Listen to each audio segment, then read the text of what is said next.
All right. Welcome back, team, for another weekly sync. So as usual, today we are going to start with the demo and then move on to the learning modules and issues. We're not doing ritual today. That'll be next week. Yeah, Elliot, you can take it from here. I see he's still connecting his audio.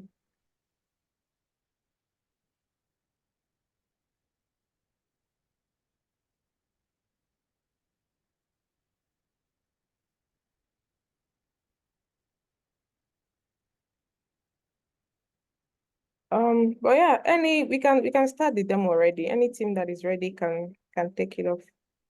Let me quickly enable sharing. Okay, yeah, we can share now. Yeah, okay, then I will take the lead. So Viviana and I, we have been working on the ticket 6. That said, as a user, I want to be able to invite others to an existing shopping list, and I'm gonna start share my screen.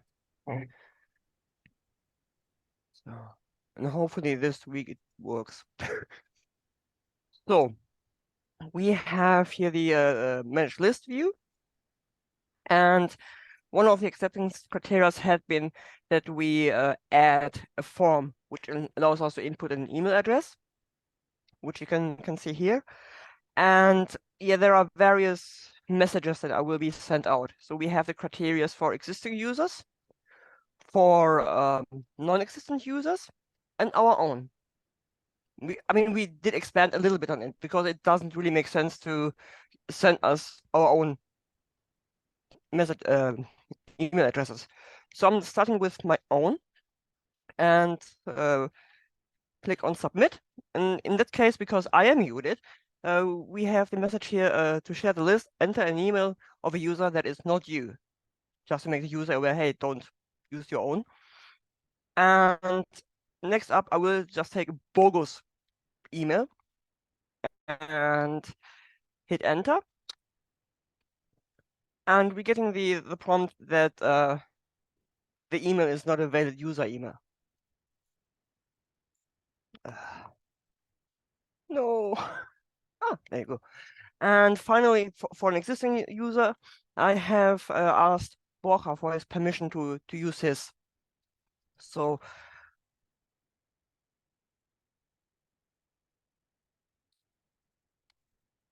it's Outlook.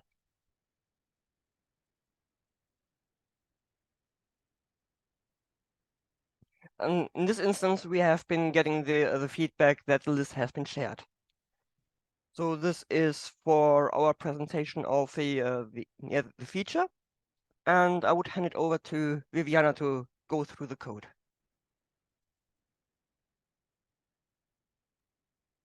Perfect. I will continue with the code. So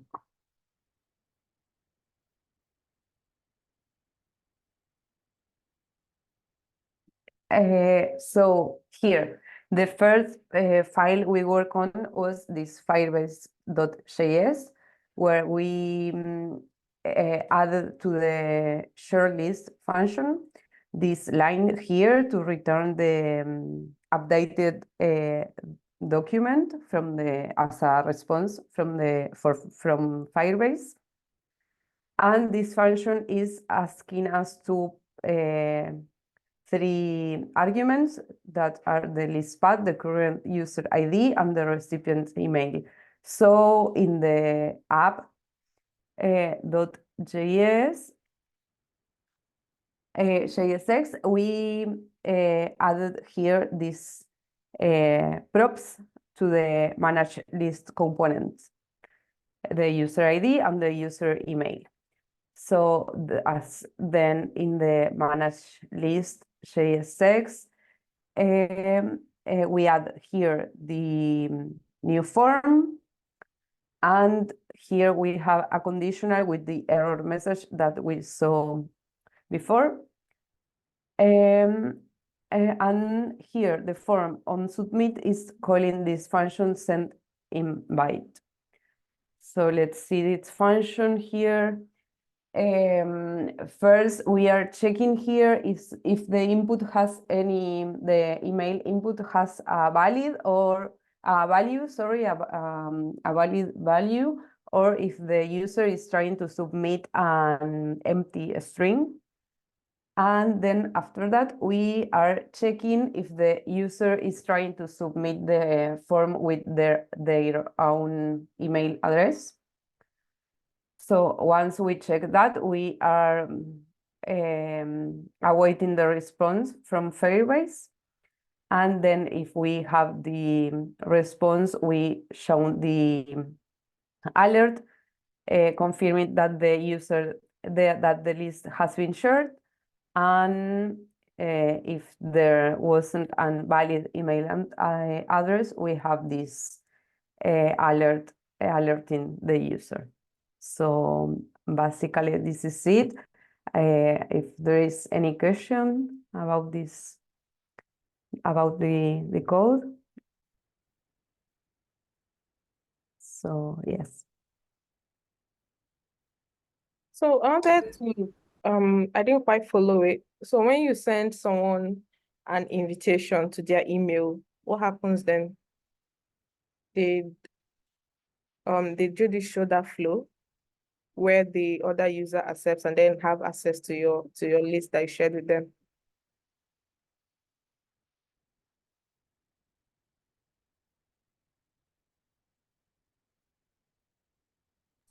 You're muted, Viviana, on Slack. Sorry. When a user, when you enter a valid email address, the alert is shown that the list has been shared with that user by showing the email address. I don't know if that was a question or I'm. Yeah, so if, for example, if you add me to your list, what happens? Yes. Do I get an email notification? And then what happens? No, what happened is that in your page, in your homepage, you have the list showing there, so as a new list there. Okay. But no, until the moment we have not implemented any notification or any other functionality. So once you add me to your list, and then when I come to the homepage, I'll see your list in addition to mine. Oh, okay. Yes, exactly. Yes. Okay. All right. Can you share this list multiple times to the same user? Are there any validation on this? Yes, I think at the moment we have not implemented any validation with the if the list is already shared with the user. We may implement some kind of validation before sending the invitation if the list is already shared with that user. Thank you.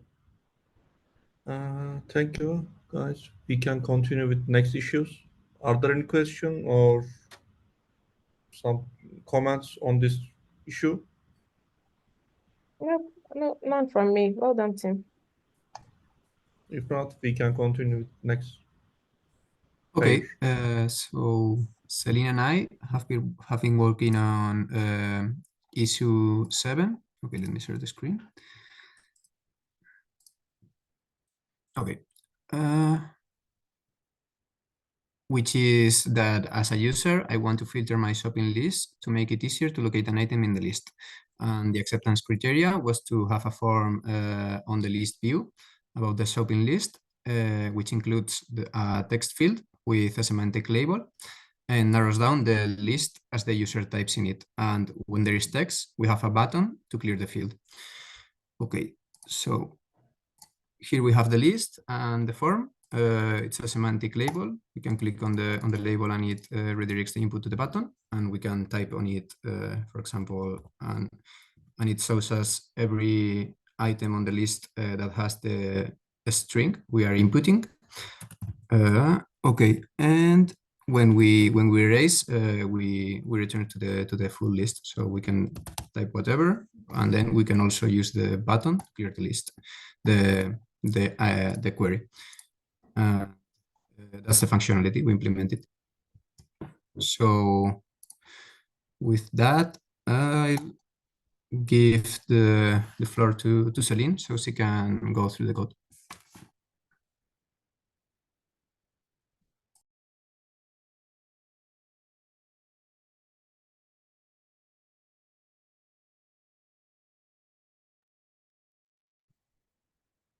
So we work on the sorry.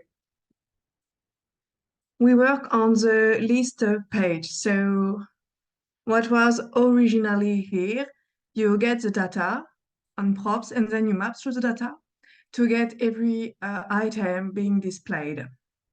What we did, we make a component search list that allows us to filter within the data. So we pass two props, we have data, and we are getting the function, giving the function set new list. In the search list component, we have a form. Oops. We have a form. It has an input, the label search item, and then it has an input. On change, it will start filtering. So it's taking the user input. We set it to lowercase, so we have no issue to compare it to the item in the list. We set the value of the user input, and we create an array, gather item, and then we start looping through data to compare if in one the name of each item, and we set it to lowercase, it's contain the user input. So we choose include instead of filtering because it allows us to search even within a string. So if you have bananas, it will also search with nanas if you type nanas. So if it's a match, like if that the name of the item contains the user input, then we are pushing the item to gather item. Once it stops looping, it's setting the new list to gather item. And then here, new list is being updated, and you can filter, you can display the item. We also added a use param to display the name of the page, of the name of the list that you are on. And when you want to reset the input you place, so you have an X button, and it's setting the value to empty, and it's setting new list to the data you contain first, you receive as first on your page.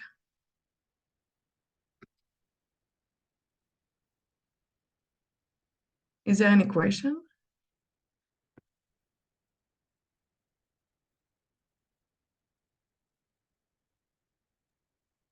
Not really a question, but I think so the line 17 where you're showing the path, does it have any functionality or just to inform the user where they are? It's to know which list is being displayed, because otherwise you do not see it. Oh, You okay. just see like you are on the list page, but you don't know which list. Okay. So when you have like 5 different lists, this just helps you to be sure you are on the correct one. All right, I understand. Nice.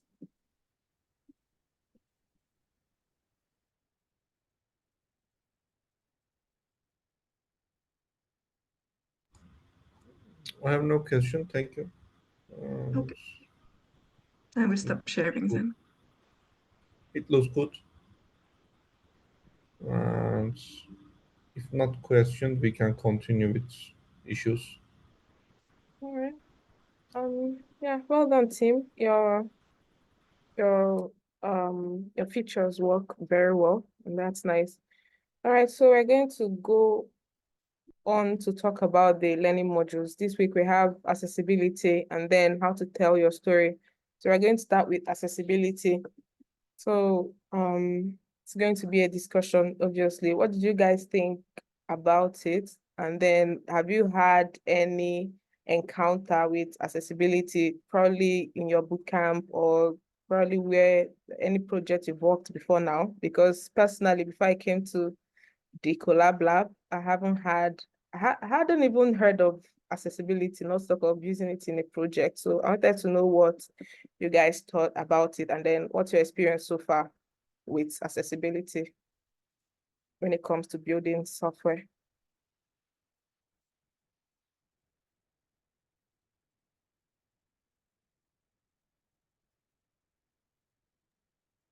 For me, I didn't learn so much in my coding during my coding bootcamp, but then after that experience, I started to become aware of this subject and then like start by myself trying to learn some practices related to accessibility, but not really so much like a structured learning, but just following my interest. Yeah. Like which of the practices do you have in mind? No, I mean, I started to learn by HTML, semantic HTML, and then heard about the screen readers. So started like testing my portfolio with a screen reader to see if that works properly or not.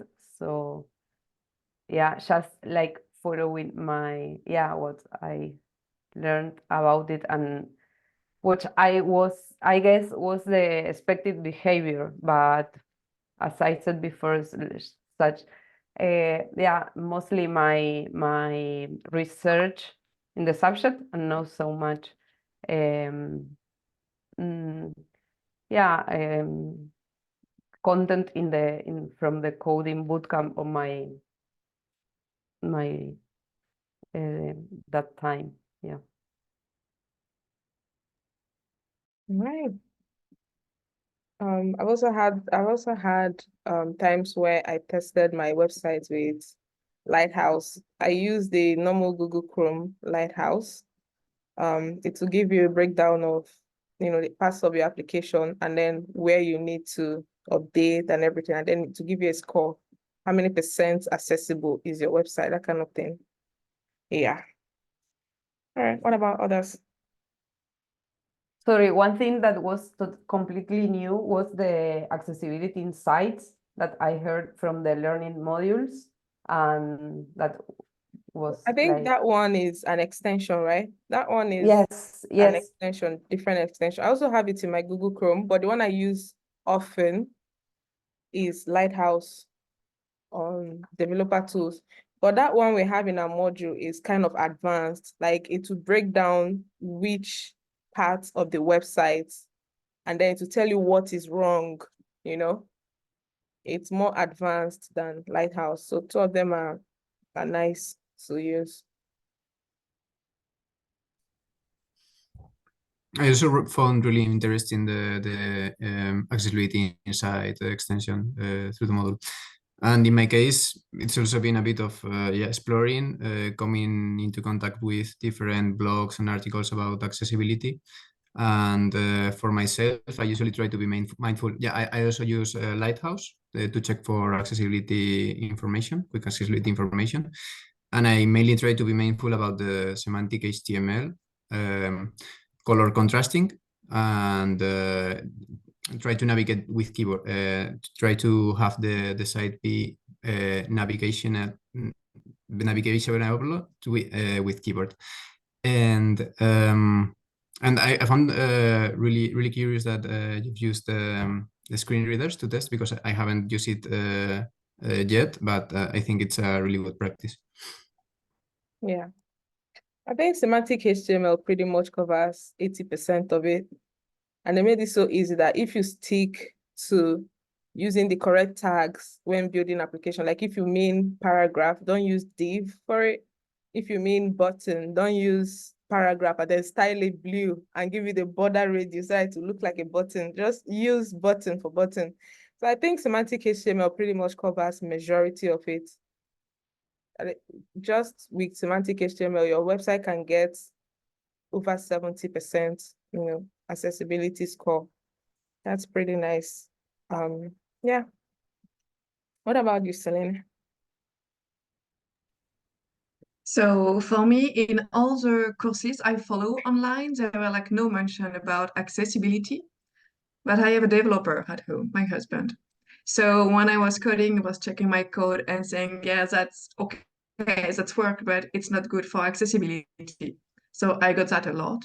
And at some point he said, okay, so I have to do something about it and learn a little bit more. So I think that it's so large. So I started doing like be careful about HTML semantic. I think that's using the proper one. And when I look at my project, sometimes I see I used a div. And I said there is no hashtag, there is no p tag, and I was like, what did I do? So it's also nice to be mindful that accessibility is something like you build up these skills as well. It's like everything in coding. And one thing I really try to style with accessibility in mind. So it means using rem, for example, instead of pixel, and being mindful that if you set a fixed width, if someone will like increase the text will will be hidden or overflowing the visual area you wanted. So I really try to make the website I make like to if the size is being increased, then it is still navigable for people.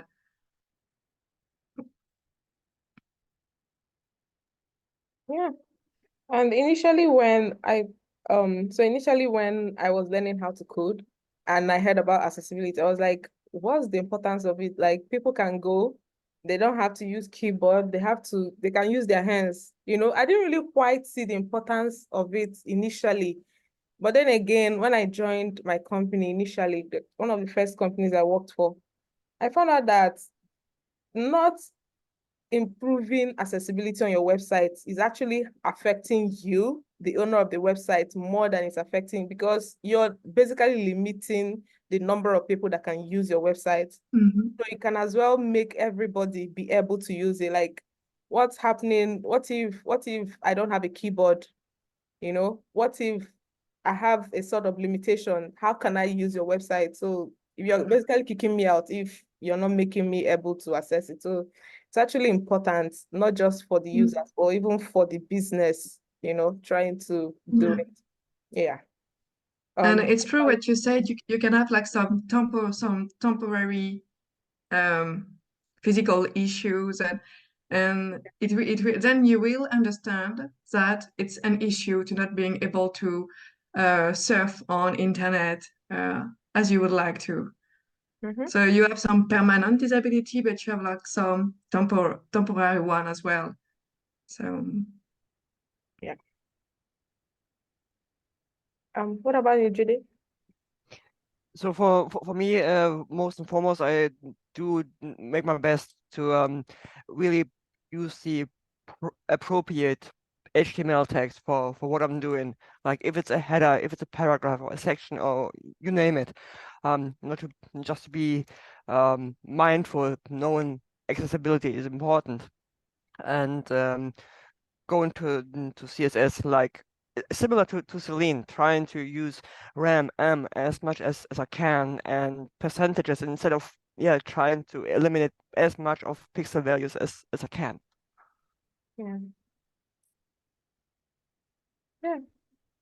In conclusion, and I also noticed that it's not even every company that are so particular about it, which is wrong.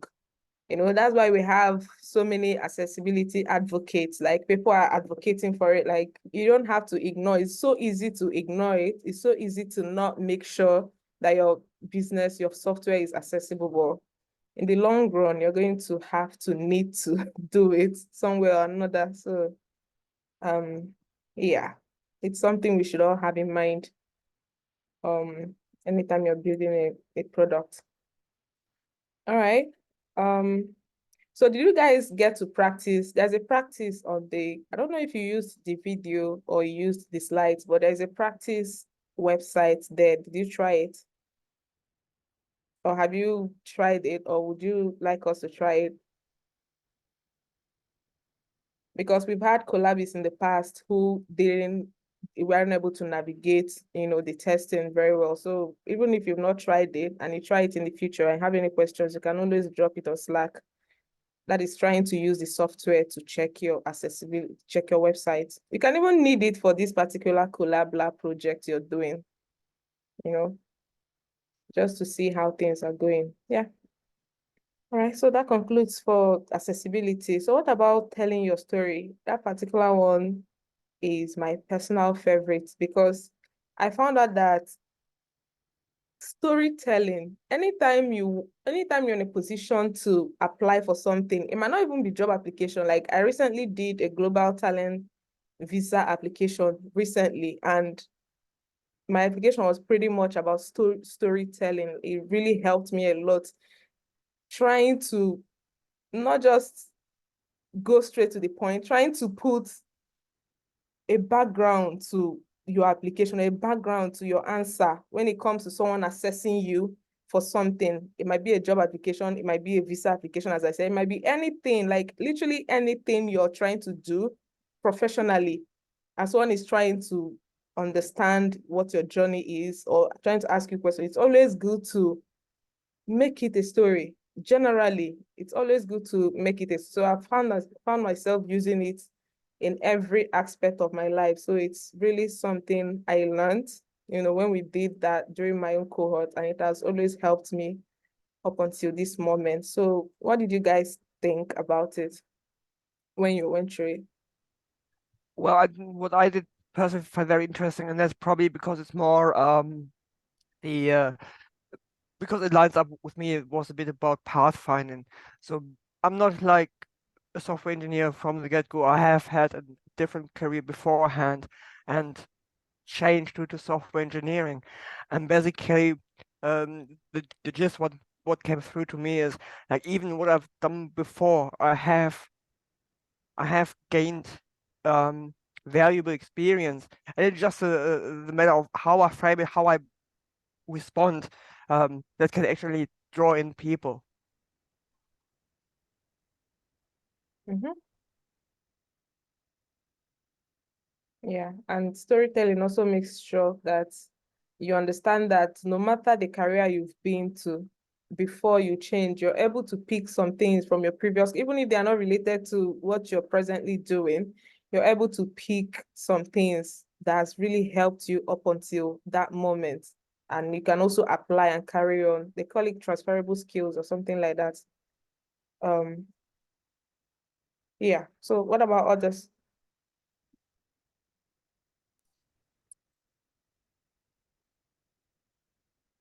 What is your experience about storytelling so far? And then what did you learn from the YouTube video? I think storytelling is super important for interviews because it allows you to connect better with the interviewer, with the other person, which it's always favorable. But it also lets you show examples of your own skills or your own initiative. And it's something I spent a lot of time doing, crafting my own story about my journey, how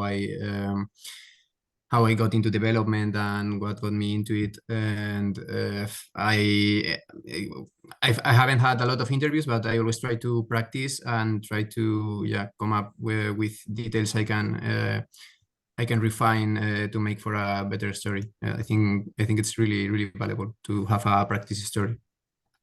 Yeah. George?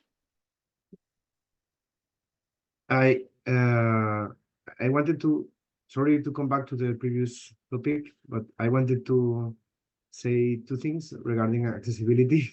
Right.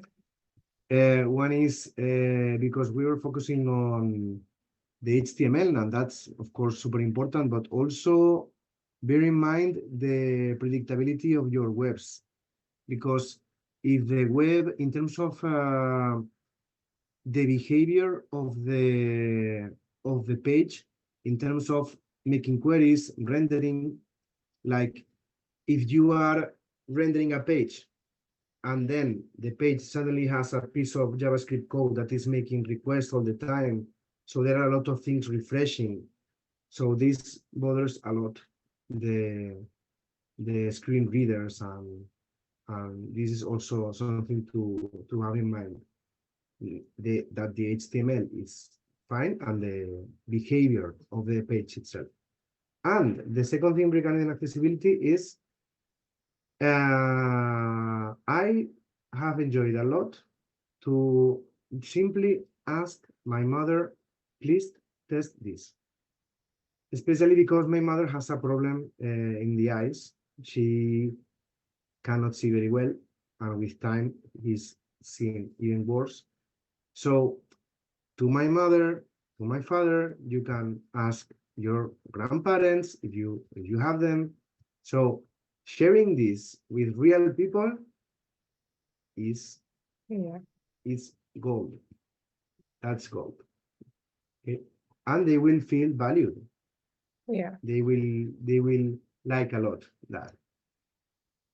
And going back to the storytelling point, the point here is, in my opinion, storytelling is going to happen. But the opportunity that you have is that if you are the one leading your own storytelling, then you will have control over it. Because the person that you are talking, or the audience that you are talking to, will uh, take a story as a takeaway. So always, I mean, always think of the storytelling like this is going to happen. So it's my chance to have an influence on this story. I want these people to remember this, and this, and in this order.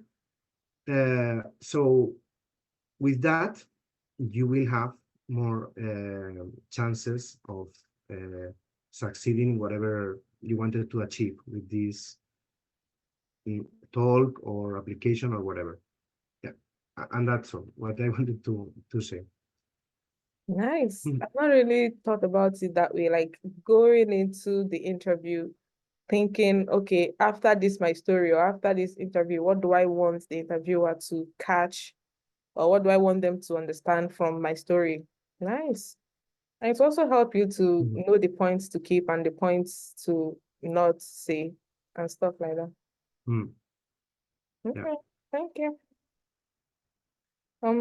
Does anyone else have anything to add?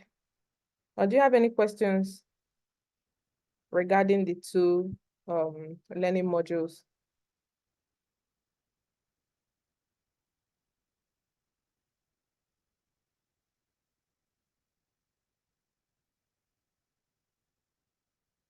Okay. All right. So as usual, if along the line, maybe you're doing your interview and then something comes to mind and you want to ask, please always reach out to us on Slack. So without anything else, let's move on to the demo by George. Not demo, sorry, issues. I'm hungry. Okay. Okay. So let's make it fast. So I will share the screen if this Zoom thing lets me. Uh,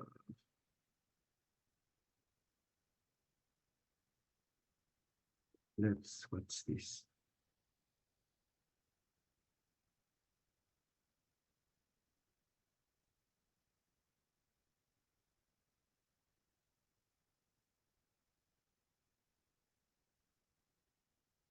Are you able to, wait.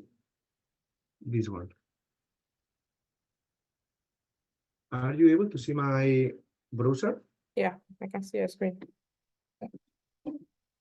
Okay, so there you should be seeing the issue number 8, right? Yeah. Issue yeah. number 8 is for 8 and 9. Judith and Celine, Yeah. correct? So in issue number 8, I'm not going to read it. I mean, let's simply try to understand this. So the idea here is to make it easy for the user when the user creates a new list to add the first item in the list. So the idea is to do something to help the user to get oriented on how the app works. So this is quite open, okay? This is quite open. So here we're saying, think through what you would want to see as a user and make some intentional user experience decisions. So this seems more UX issue, somewhere where you have to talk and decide how do you want to help the user to add the first item once the list is created. Okay, so technically the acceptance criteria only says that there is a prompt, okay? But so this seems simple, but I think the complexity here lies in the decision on how you want to help the user. Okay, so any question about this issue? Yeah, it's more or less clear. Yeah, I do have. So when you send a prompt, you really want a sort of pop-up. For example, a pop-up, it's a possible solution, right? Okay, but does it have to be a sort of pop-up, or no, it I could don't be, think for so. example, I don't know, when you Elite create your or Chavaka, what do you think? But yeah. I've not had, no cohort has used pop-up, although it's a possibility, but people tend to just put a text in front of, since you don't have a list, and then they put a text, welcome to your blah blah blah, and then a button, a button where you can quickly go and kind of telling you what to do or what to do first. You're new to the app, you're landing here the first time. What do I do next? So that kind of thing. So a pop-up might not be so adequate or appropriate. Do you get?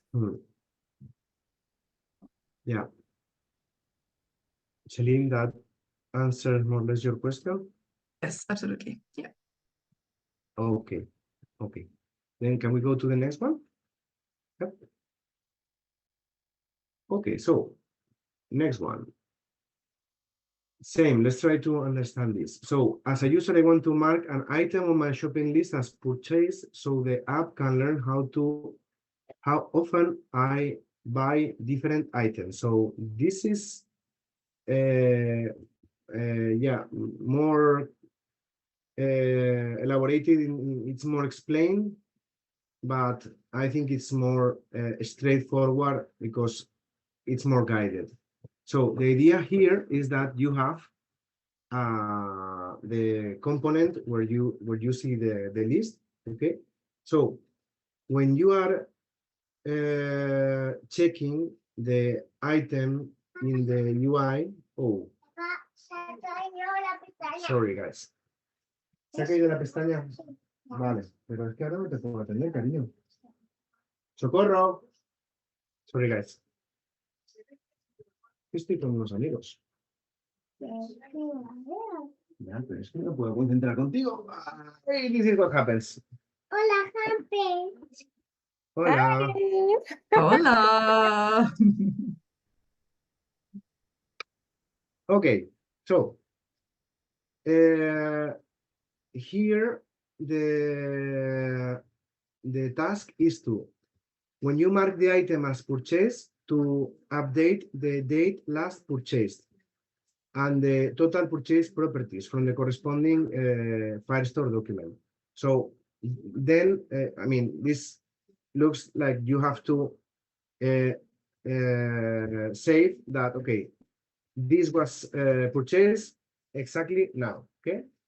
And this is the 10th time or the 11th or whatever that you have purchased this. And another thing that it must be done is that this item, when you have purchased it, it must be marked as purchased during 24 hours. So for in this list, during 24 hours, it must be kept with a strike through or whatever it marks as the item as it has been bought. But after 24 hours, this item should be unchecked. So it must be again available to be purchased again. So now you have to think of a way of handling this 24 hours cycle for every item, okay? So if this does not apply to the whole list, this applies for every item, okay? And what else? Another acceptance criteria is that the update, there is an update item function in this Firebase.js file, and you have to implement there the logic. Okay. What else? In the notes, it says that do not worry about the date next purchase. This field is going to be handled in a different issue. Okay, so just forget about this date next purchase. Another thing is that you can use the Firestore console to test that this feature is working correctly. So this means that when you mark something as purchase, you don't have to wait actually 24 hours to check that it's going to be unchecked. Okay, so you can go to the Firestore, change the date, and see that that this changed. Okay. So, any question regarding this issue? Yeah, I got one. So once you check an item, that item you cannot modify for 24 hours. There is no alternative if you check it by mistake. No, I mean, we are not saying that. I mean, I guess you can check and uncheck it and as many times as you want. Okay. Okay. But So Yeah. so if they check it, they can uncheck it for 24 hours. So because if a user makes a mistake, we are going to have a delete functionality in the future. Okay. But because you have a computation, because you have a code, a serious code that will run when you check it, and then on checking, you have to reverse that code and still do some computations in the database. So that's why you said when they check it, they cannot check it. So if it was by mistake, since it's just an item, they can easily delete and then re-add it. But most of the time, it cannot be a mistake. So once they check, they cannot check till 24 hours. Okay. Okay. Okay, more questions? Any other doubt? Well, I would just have a question in general. Who will be the review mentor this week? That would be The me. review mentor. Okie I dokie. think it's me. Thank you.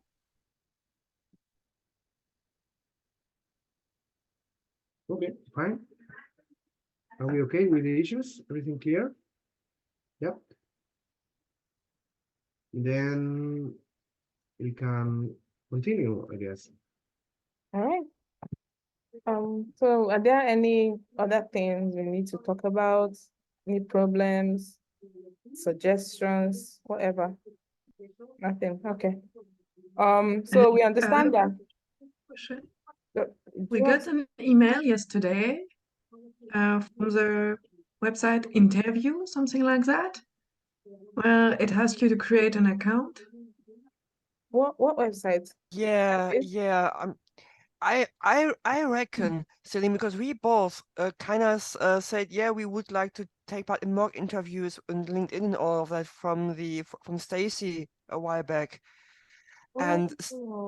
Stacy was kind of initializing all of it, but I was confused myself as well. Like, I mean, at least I would have liked to know that there was something coming.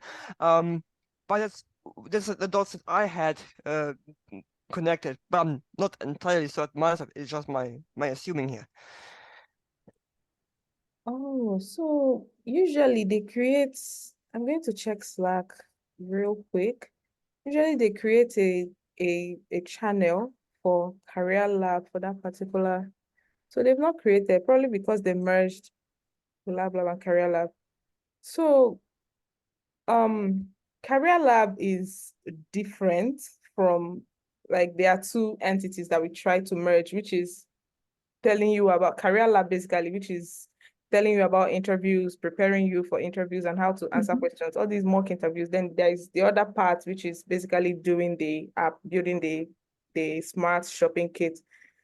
So I might need to ask, but I'm not very knowledgeable when it comes to Career Lab. You might need to ask, or I Okay. can ask for you, Okay.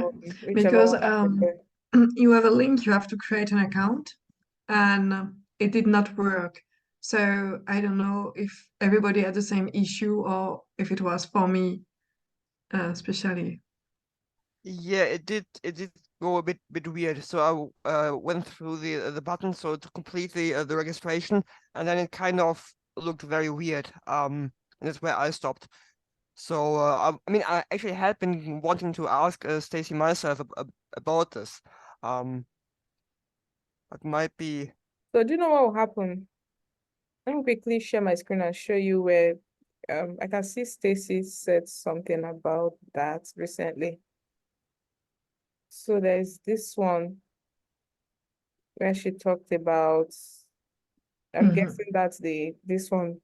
So you can just come under here, Yeah. under this thread, and then tag her, tag Stacy, and then talk about the question. And then you can also tag Shirley. She's the one in charge of Career Lab. So she'll have all the questions, or she'll have all the answers. Okay. And then if you're not able to reach them, then I can tag them in the mentors channel. Okay. Because Okay. yeah, because you'll be better placed to ask the question than myself. So it's probably better you tag them and ask first, then I can come in. Okay. Okay. Okay. Thank you. All right. So as you guys noticed already, as we progress, the issues get, you know, so just know that you're not under pressure to make your PR on Tuesday. We've been topping the chart so far, but no pressure, obviously. So if you need to get to Thursday, it's totally fine. We have the whole week for the issue, basically. So take your time. If you get stuck, tag us. You know, so that's it. So far, so good. And we are super happy. We, the mentors, are super happy with how everything is moving so far. And we are always here to support. So just know. All right. If there's nothing else, I guess we can close now. Is there anything else? Yep. The office hours will be mainly on Wednesday, because Thursday for me is super difficult. But I will give you many options for Thursday. Sorry, for Wednesday, right? Sorry for that. All right. Oh, no worries. Thank you. All right. See you guys on Slack. Bye. See you on Bye. Slack.